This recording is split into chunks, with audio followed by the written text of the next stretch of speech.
Assalamualaikum warahmatullahi wabarakatuh. Sedulur melihat malam dimanapun kalian berada, semoga malam hari ini sehat walafiat. Amin. Dan di sini alhamdulillah kita kedatangan tamu atau juru kunci dari pabrik gula yang lama terbengkalai ini. Nanti dengan Pak siapa? Haji Johan. Pak Haji Johan. Kita bakalan mendengarkan cerita tentang asal-usul pabrik gempol ini, kenapa terbengkalai, dan ada cerita mistis atau horor apapun nanti bisa diceritakan sama Pak Haji. Ya Pak. Oke, Assalamualaikum warahmatullahi wabarakatuh. Waalaikumsalam. Terima kasih Mas Apik, juga rekan Mas Apik yang malam ini menyempatkan waktu bisa silaturahmi ke sini ke tempat kami di ex pabrik gula gempol. Untuk yang tadi Mas Apik pertanyakan, terkait sejarah pabrik gula gempol. Itu pabrik gula itu sendiri berdiri di era kolonial Belanda, Mas Apik. Ya. Itu sekitar abad 15-an atau kalau sekarang istilahnya di kalender Masehi itu tahun 1847. Itu era kolonial Belanda. Dari situ sampai dengan tahun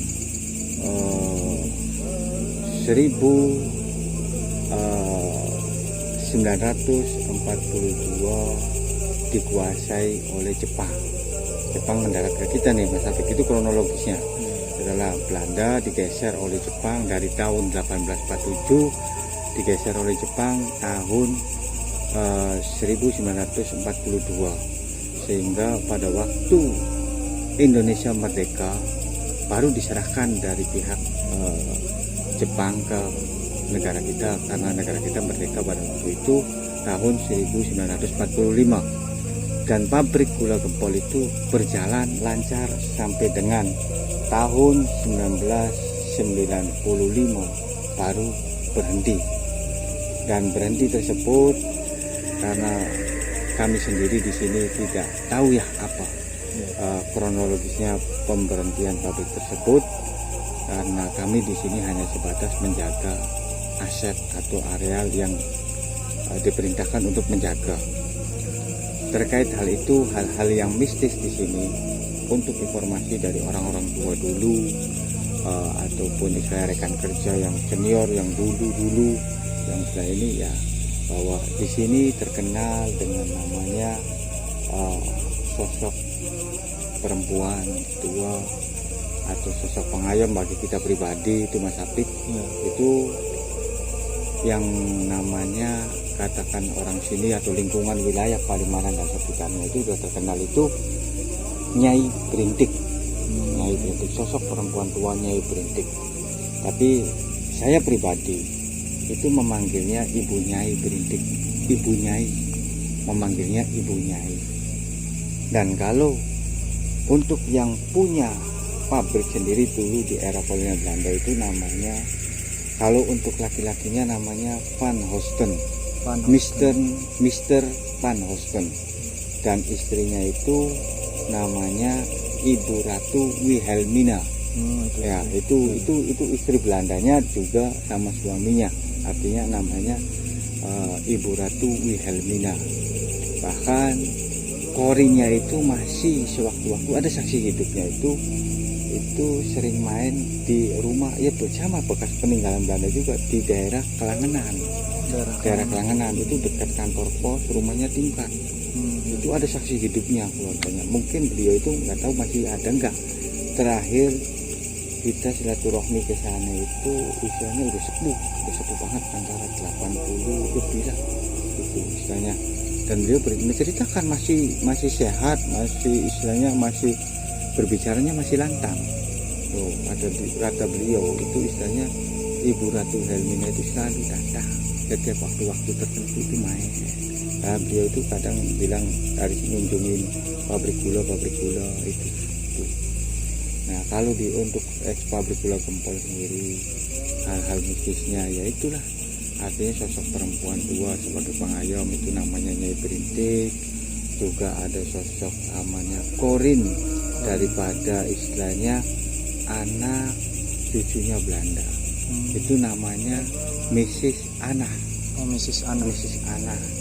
Kalau sebenarnya kembar itu sosok perempuan kembar. Nah, itu Mrs. Anna. Kalau yang satu Mrs. Anna, kalau bahasa Inggrisnya namanya ya apa ya? Mrs. Beatrix sama Mrs. Dawson. Itu sosok perempuan kembar. Itu perempuan yang istilahnya usianya antara 23, masih muda. Masih muda. Dia itu kadang sering pakai kebaya putih. Kalau waktu hujan rintik-rintik, kalau misalkan di sini di alam kita ini hujan rintik-rintik, beliau itu dari perumahan ini maksudnya. Perumahan besar ini dia itu pakai payung itu jalan, lari ke kantor, di situ jalan. Dan itu banyak ataupun istilahnya warga yang lewat sini atau malam yang berani lewat sini kadang pernah nemuin. Bahkan kita teman mancing sendiri di sana itu cerita, Pak Haji, saya pernah ditemuin malam-malam itu. Waktu itu kita dari mana, dari pasar lah, sengaja pengen lewat berdua itu lewat sini, itu ada perempuan pakai kebaya putih bawa payung gitu. Itu betul, itu Mrs. Anna itu Mas Afif. Dan beliau itu karena beliau itu bercerita, menyampaikan kepada saya bahwa dia itu tinggal di kantor. Ini kantor papi saya, artinya ini tempat bermain saya gitu. Dan di pohon kersem di samping sebelah selatan kantor itu, di situ ada taman. Itu sebenarnya taman tempat dia itu bermain di situ. Bahkan dia menceritakan, bahkan suatu ketika ada indigo dari Bandung, itu namanya siapa ya? Aduh, saya nggak disamarkan aja, samarkan aja ya. Misalnya kita juga lupa, tapi ingat mukanya ya. Itu indigo. Dia mempunyai teman, dapat teman korin Belanda juga, artinya dapat teman. Dia ngikut anak. Dia senang di sini Mas Abid. Dia main di sini. Dia itu nggak bisa yang namanya ngomong Jawa. Ngomong bahasa Cirebon itu dia nggak bisa. Tapi giliran Ibu Nyai itu masuk ke dalam raganya, dia itu bisa ngomong Jawa. Loh, hebatnya di situ. Dia bisa ngomong Jawa luwes. Sampai saksi temennya dia itu katakanlah menyaksikan ini, kok dia bisa ngomong Jawa, sampai komunikasi dengan saya ini dia lancar gitu. Bahasa Jawa itu bahasa Jawa, artinya bahasa Cirebon. Kamu deh Kanucung Kacungi wong baik, Kacung iki bener-bener jaga ning kene, bener-bener tulus. Kacung iki sampai katakan ngomong bahasa Jawa Cirebon itu dia itu bisa. Yang awalnya dia itu nggak bisa ngomong bahasa Jawa Cirebon, asli. Dan si korin itu, Mas Afif, korinnya daripada orang Belanda yang ikut sama si cewek itu, dia itu senang. Ini keluarga saya, ini kerabat saya semua, itu senang semua, ini pada datang semua, itu satu kerabat lah, katakan satu kampung bilangnya gitu, satu marga dengan saya. Masih saudara. Iya, masih saudara saya itu, sama-sama Belanda gitu. Cuma dia itu dari Bandung, dia ada di sini kan gitu. Mau pas main di sini ketemu dia senang, makanya dia nggak mau pulang. Tapi karena si perempuan itu yang punya indigo itu pulang, ya dia ngikut pulang kan, dia senang sama itu kan gitu. Karena senang ya Pak? Iya gitu. Terus untuk hal-hal yang lain sebenarnya nggak ada sih Mas Afif, untuk hal-hal artinya yang sifatnya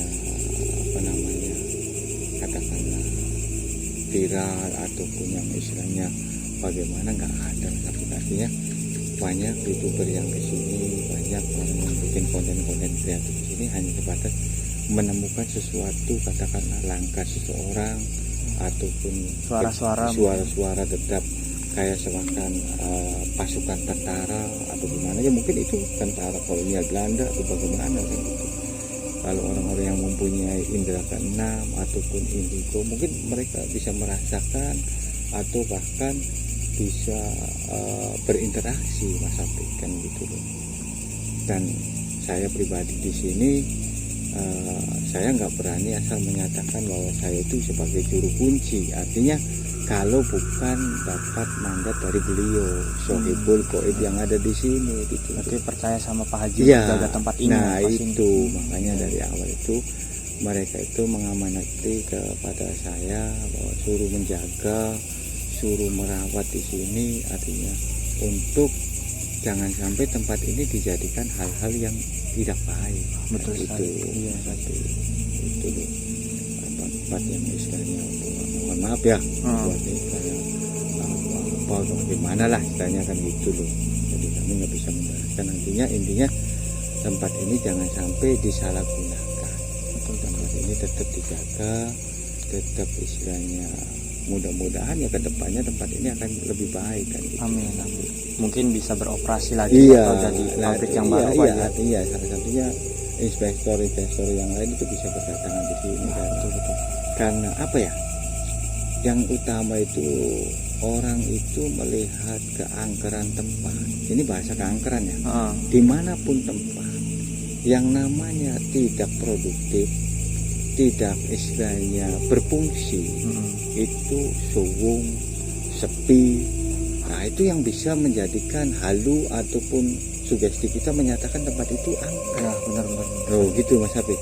Padahal keangkaran tersebut kembali lagi kepada diri kita. Ya, Kalau kita merasa diri kita ini takut, seakan-akan bagaimana, ya itu namanya keangkaran pada diri kita. Kalau kita menghormati sesuatu yang tidak nampak, menghormati sesuatu bahwa mereka itu ada, bahwa Tuhan tidak menciptakan manusia tapi Tuhan menciptakan manusia dan jin, yaitu di situ letaknya. Kita saling menghormati, Terus kadang saya juga mohon maaf ya terkait para YouTuber, para konten yang katakannya mohon maaf kalau saya melihat selalu memanggil dengan kalimat ataupun bacaan-bacaan ayat-ayat dalam arti ya pada, ya bati, ya mayiti gitu hadir. Itu sebenarnya kalimat mereka itu tahu tidak artinya kan gitu loh, maknanya, terus tujuannya untuk apa kan itu hanya sebatas kata orang itu untuk manggil istilahnya kuntilanak atau mayit ataupun ahli. Ini kan tidak sepandang memanggil sesuatu yang gaib itu bukan sesuatu yang istilahnya mudah ya, betul. untuk mewujudkan itu biar hadir, biar nampak itu kan. Contoh kita kalau tidak kenal sama Mas Apik, kalau kita tanpa kenal kan berarti nggak mungkin bisa hadir Mas Apik ke sini kan gitu. Ya, betul. Karena kenal, punya nomor HP, punya ini kita panggil, Mas Apik bisa mainkan ke tempat saya atau Pak Haji bisa mainkan ke tempat. Nah begitupun dengan mereka yang tidak kelihatan, bukan sekedar ini salah kita membahas ini, gitu. Nah kembali lagi ya walaupun itu istilahnya mungkin karena sugestinya, karena yakinnya dia itu membaca kalimat tersebut ataupun bacaan tersebut sehingga mewujudkan sesuatu yang mungkin karena setan itu paling senang, bangsa jin itu paling senang kan gitu. Tapi kita nggak tahu kan itu, karena nggak semudah itu ada ilmunya. Karena itu urusan batin, gitu loh, urusan batin. Kalau kita batin kita kontak dengan mereka, kontak dengan istilahnya bisa memanggil atau merasakan kehadiran mereka, ya insya Allah mereka juga akan datang kan gitu. Bakal hadir. Iya gitu. Jadi konon cerita nih Pak Haji, ada banyak kayak semacam penghuni di sini yang suka jahilin orang-orang atau nampakin sama orang pas lagi orang jalan. Itu tuh bener apa nggak sih Pak Haji? Oh nggak ada. Jadi di sini alhamdulillah Mas Apik, selama saya jaga di sini hampir 14 tahun ya. 14 tahun saya di sini. Itu nggak ada namanya jahil ataupun suka mengganggu warga sekitar atau orang lewat bisa menampakkan buntelan atau pocong nampak di tengah jalan atau kuntilanak duduk di pohon ini enggak ada. Jadi mungkin karena halunya dia itu. Jadi kalau cerita itu misalkan orang-orang yang itu loh, anak-anak remaja yang mungkin iseng bawa pacarnya ke sini tempat-tempat sepi, itu pernah ditemui gitu loh. Dia ngeliat kaki besar itu tuh sampai waduh, pas kita jaga sampai dia naik motor tuh kayak dikejar setan kata-kata orang tuh, masa pikir gitu ya. Nah, saya berhentiin, kenapa mas? Oh, kok ini. Nah, kamu yang ngapain berdua tuh? Yang kok lagi ngobrol, nggak mungkin saya bilang gitu, anu gimana gitu ya. Ya itu ditemui mas Apik, atau orang-orang pendatang yang baru katakanlah belum tahu lokasi sini terus main. Makanya saya selalu bilang, saya tidak melarang untuk orang yang misalkan berfoto anak-anak sekolah itu selalu hati-hati permisi. Nah gitu, tergantung mereka itu senang karena sepi, butuh HP, kadang mereka muncul. Bahkan pernah mantan pensiunan di sini pabrik sendiri ya, ibu panjang pensiunan. Itu waktu asar itu mas Apik, itu ada fotonya. Loh, itu jelas fotonya jelas, cuma kita kehapus fotonya. Jadi pas foto pertama nggak ada, giliran foto kedua itu ada perempuan di sampingnya itu. Waktu asar itu. Loh itu loh, berarti kan mereka itu artinya kalau bangsa mereka itu tidak terbatas ruang dan waktu. Iya betul. Loh gitu mas Apik. Artinya walaupun siang juga katakan mereka itu takut dengan matahari yang gimana dulu kan gitu loh. Kalau ada jin yang istilahnya notabene masih di bawah ya mungkin takut dengan matahari.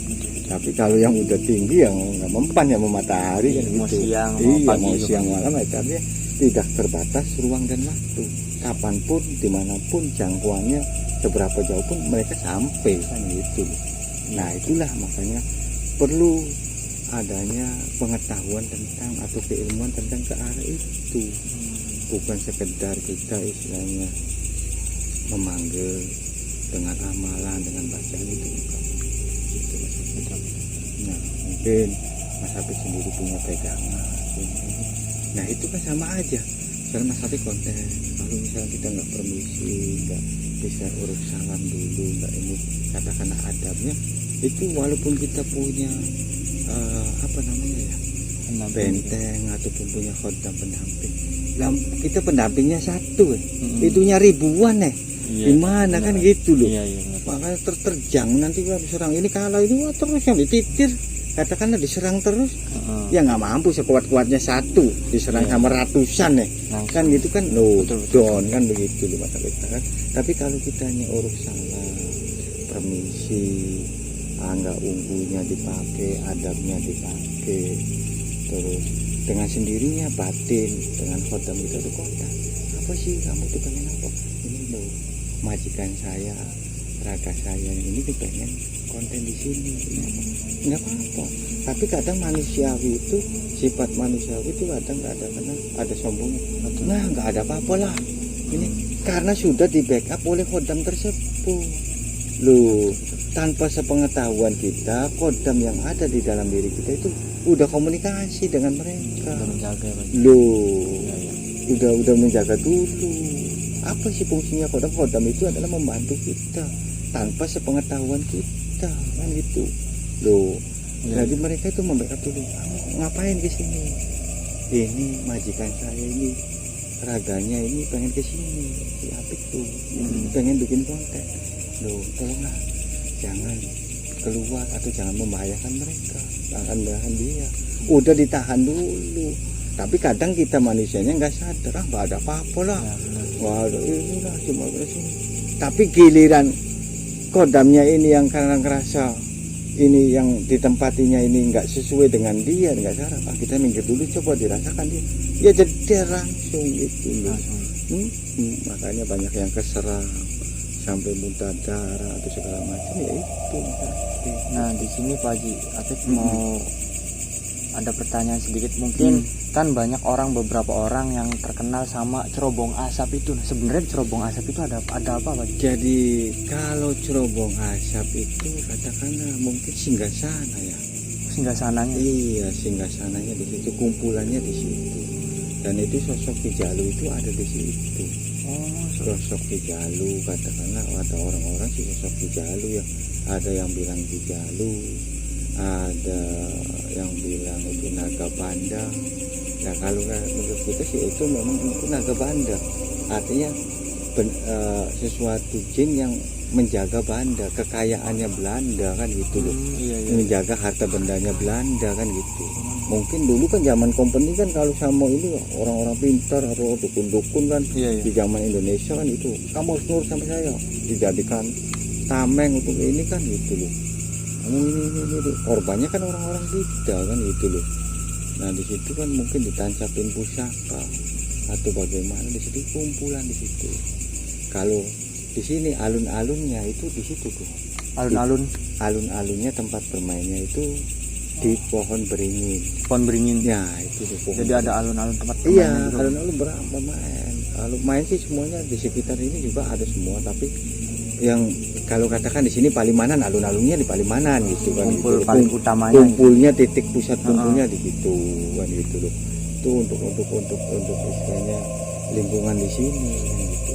Tapi kalau singgah sana, tapi di sini sendiri dibagi 3 wilayah Mas Abdi, Pak Bulan tuh. 3 wilayah. Di era sebelum Belanda itu mendirikan bangunan, mendirikan pabrik di sini, itu kalau kita buka takbir alam dulu, kita takbir alam zaman dulu gitu, itu sudah ada sosok yang menunggu di sini tuh. Oh, itu entah itu siapanya, tapi sudah ada sesepuh di sini artinya ya, ini. Baru di era Belanda, nah itulah sosok korin segala macam kan campur aduk kan itu dari arwah-arwah kita orang Indonesia yang mungkin karena kerja paksa atau bagaimana kan gitu loh. Zaman Belanda gitu mas, sampai di sini kumpul semua korin-korin arwah-arwah penasaran kan itu. Makanya ada satu jin perempuan yang selalu nangis. Nah itu namanya yang saya selalu bilang Sri. Namanya Sri. Iya itu namanya Sri. Nangis ya. Dulu kita pernah pertama kali ke sini, saya jaga di sini tahun 2010 itu saya mimpi itu ya di situ di dekat apa namanya Serobong Asap. bukan Beringin itu. Oh di Beringin itu. Beringin itu saya ke situ, itu ya itu cewek kembar itu datang, cewek kembar itu nyamperin saya, mau kemana, mau lihat-lihat. Dalam mimpi itu komunikasi saya itu. Saya bilang saya jaga di sini. Ini saudara saya kembar, perempuan kembar, masih ya cantik-cantik itu, antara umur 20-an lah itu masih. Terus itu berjalan ini terus. Kenapa saya berani bilang itu? Terus kembali lagi mimpi kedua kali, saya mimpi itu dikasih tahu ini loh makanan ibu, kedoyanannya ibu, dikasih tahu semua gitu loh. Nah itu rumahnya di sini rumahnya di situ. Nah itu saya tanya sama security yang senior, security yang istilahnya udah dulu ya, itu benar gitu. Itu ada pohon mangga besar di situ. Itu rumah pertama kali yang ada di sini itu di sana, di sampingnya beringin itu. Beringin yang gede. Iya, beringin gede. Itu ada pohon gede banget Pak. Nah itu sebelah baratnya itu ada perumahan pertama, itu perumahannya pimpinan di sini Pak. Oh ada sempat perumahannya juga. Iya ada di situ perumahannya, bahkan ada istilahnya ada sumur, ada sumur semacam ya mata air ya sumur. Ini banyak sumur itu, mata air itu banyak di samping yang utamanya di sana juga, di situ juga banyak sumur-sumur gitu. Itu Mas Abdi. Dan si cewek itu yang nama Sri itu selalu bercanda sama dia itu, lalu nangis. Saya bilang kamu kenapa nangis aja tuh? Saya bilang kamu marah anda sama suami? Saya bilang marah anda, lagi marah lagi mana gitu. Suatu ketika ada paranormal dari sekitaran situ juga, saya bilang ini sampai kok semuanya kenal semua sama Pak Haji tuh. Ya nggak ngerti jangan gitu. Mungkin karena barokah dari orang tua dulu atau kakek saya dulu atau gimana, kita nggak ngerti. Tapi mereka itu kayaknya hormat dengan Pak Haji tuh. Saya nggak ngerti, tapi beliau itu menyampaikan gitu. Dan berbagai istilahnya paranormal ataupun orang-orang yang punya kemampuan di sini ya selalu bilang begitu. Artinya untuk hal-hal yang lain nggak ada seperti mengganggu atau tidak, cuma mungkin orang yang lewat orang yang mohon maaf ya yang pacaran kadang dia Mungkin orang yang punya sifat jelek jelek. iya gitu Iya. tuh. Itu contoh seperti teman kita sendiri. Oh, itu dia itu ada dua perempuan kayak kakak adik itu lagi berdiri aja di situ ya itu. Maka teman saya juga pernah yakin itu aneh lah tapi tidak membahayakan justru malah ramah senang malah itu. Kan kadang ada yang ikut selfie ikut foto waktu pertama-tama awalnya itu cara yang kita dapatin itu di belakang kitanya ada yang ikutin ada yang ini tapi ya, anggaplah biasa gitu. Gimana lagi mas Abi? Dan kan ini dulu pernah ada cerita nih Pak Haji. Habis Sambil juga- diminum kopinya. Oh siap diminum aja Pak, nggak apa-apa. Kan ada cerita orang yang pernah hilang di pabrik gula itu bener apa nggak Pak? Itu katanya anak ini muda. saya rilis ya Heeh. saya rilis pada waktu itu kejadian itu ada TV swasta di situ jadi sebenarnya nggak ada korban sampai meninggal di sini atau mana mati itu nggak ada. Jadi ada TV pertama kali apa namanya uji nyali itu ini nggak ada. Terus sampai katanya orang mati di sana tapi matinya nggak di sini itu sebenarnya kita wallahu a'lam nggak ada Iya, gitu. nggak ada berarti, Karena itu nggak ada. Cuma kalau orang yang tersesat, orang yang istilahnya katakanlah kena oyot mingmang tuh Mas Habib, muter-muter itu pernah ada pernah gitu ada tuh. Iya, tapi pernah ada warga desa sekitar gitu. Dia itu nganter adiknya naik sepeda perempuan, tapi agak mohon maaf ya, agak idiot lah gitulah atau gimana ada kekurangan gitu tuh dia tuh. Awalnya nggak apa-apa nganter tuh. Nganter anak adiknya ke SMP tuh. Ke SMP tak SD waktu itu di Palimanan. Terus dia naruh adiknya balik lagi ke rumahnya nggak apa-apa. Tapi giliran pas nyemput, dia itu nggak nyemput di SMP. Dia arahnya ke sini. Nyemputnya berarti ke sini gitu. Iya, dianya arahnya ke sini sampai keluarganya nanya, itu sepedanya ketemu. Sepedanya ditinggal ketemu terus. Tapi dia, jasadnya orangnya itu gimana? orangnya itu nggak ketemu. Artinya muter-muter di sini, jangan-jangan. Iya. Terus pas waktu itu kita jaga, alhamdulillah ketemu dianya. Sepedanya ada, dianya mungkin lagi diajak muter-muter atau gimana lah keliling itu. mungkin ya Pak Haji. Terus kedua kali orang jualan pintu. Orang jualan pintu, pintu aja pintu. Iya, Orang iya. jualan pintu itu pakai sepeda. Itu sekitar jam 12 siang waktu duhur itu. Tadi ada teman kita yang lagi mikat burung di ujung sana.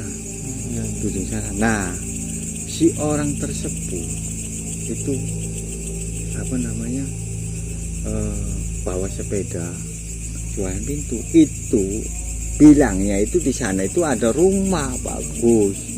Terus dipanggil sama penghuni rumah tuh, Pak sini beli pintu, saya mau memperbaiki pintu.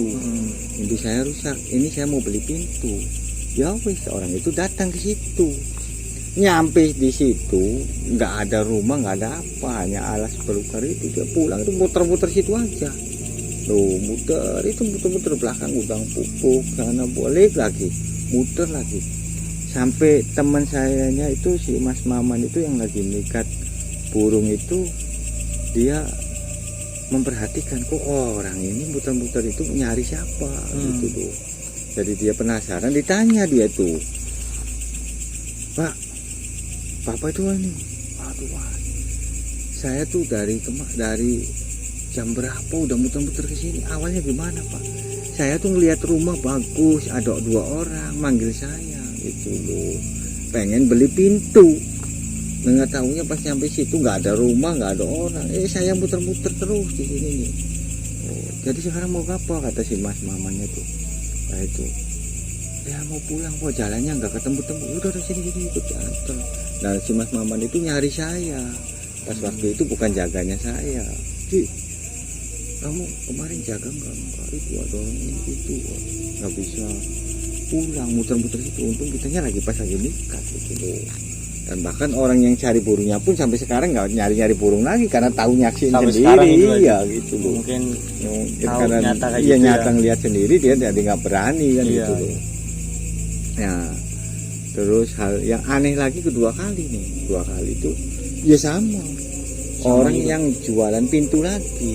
Tuh, kita lagi hubungan di situ di kuta-kuta ini nih di tembok ini kita si hari Juanda teman rekan sama-sama satu security lah, ada 4 orang berhubungan. Nah pas itu orang itu lewat berhenti, Pak, loh Papa kok jaga nih kayak ini dah Pak? Iya, jaga di sini dah Pak. Iya, kok rumah-rumahnya nggak ada Pak ya? Dari kata teman saya tuh bilang, Papa tuh ini rumah udah nggak ada Pak ya, udah dari tahun 2016. Papa tuh kalau cerita yang benar, berapa cerita yang kita yang kerja di sini ya bilang gitu. Iya. Maksudnya gimana Pak? Saya itu bulan kemarin tuh lewat sini masih utuh Pak. Rumah tuh masih utuh. Tuh, saya itu lewat dari sana nih Pak, dari jalan lapangan bola. Loh, dari jalan lapangan bola. Iya, ada lapangan. Nanti kan keluar sini nih, di pos kecil tuh, pos 1. Itu ngelihat orang. Bahkan saya ngelihat itu kok tentara, ada tentara, dia bilang gitu loh. Ada ini di situ loh, masih utuh.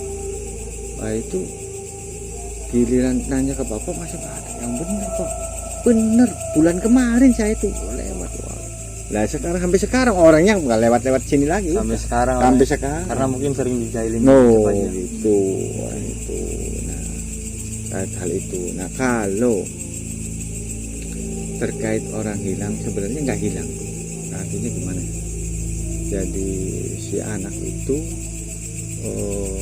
katakanlah mungkin lagi ngadepin depresi atau lagi pusing, itu warga kita, teman kita sendiri itu namanya, itu bahkan udah masuk kisah nyata kan, ada di Trans 7 kan itu. Iya.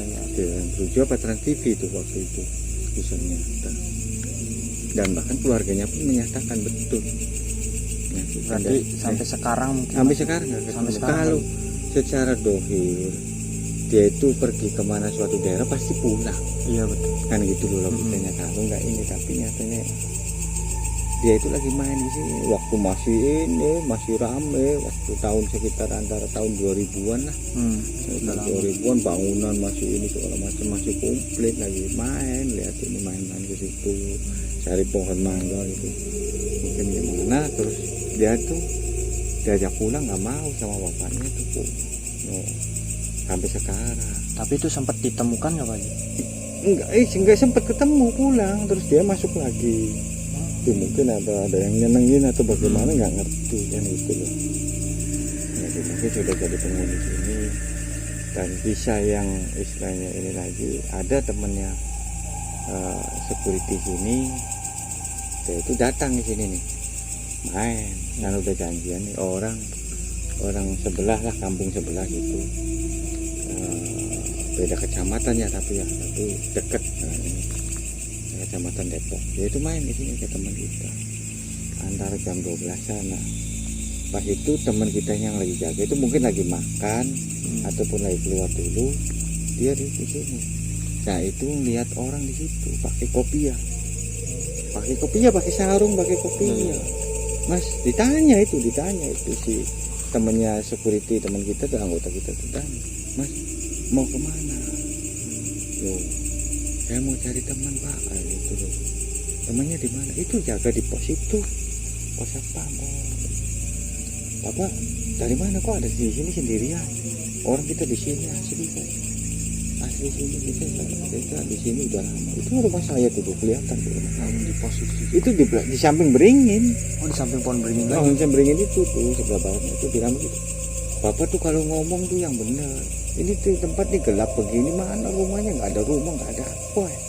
Itu rumah saya, itu anak-anak saya itu lagi pada bermain ya gitu. Bilang begitu. Bapak asli mana?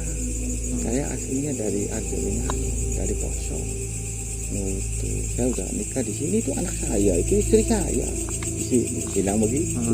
Tapi wallahu a'lam itu, dan bahkan teman saya sendiri itu menyampaikan kepada saya emang benar dia main. kami sunyi. Nah, sedulur melihat malam, mungkin itu penjelasan atau cerita dari Pak Haji, juru kunci pabrik Gempol.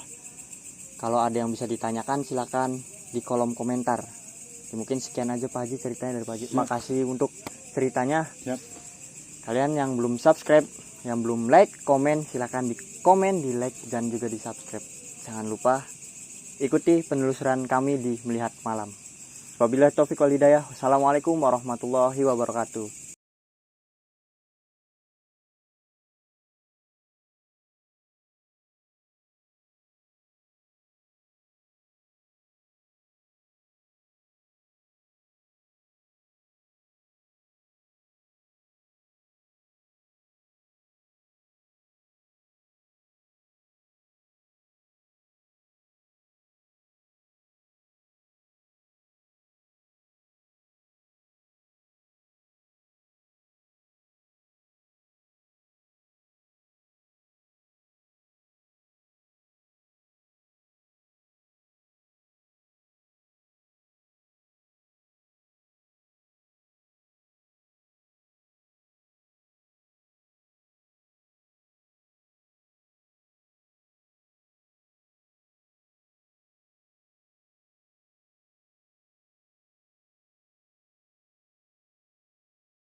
Nah, ya itulah artinya sosok perempuan tua sebagai pengayom itu namanya Nyai Berintik.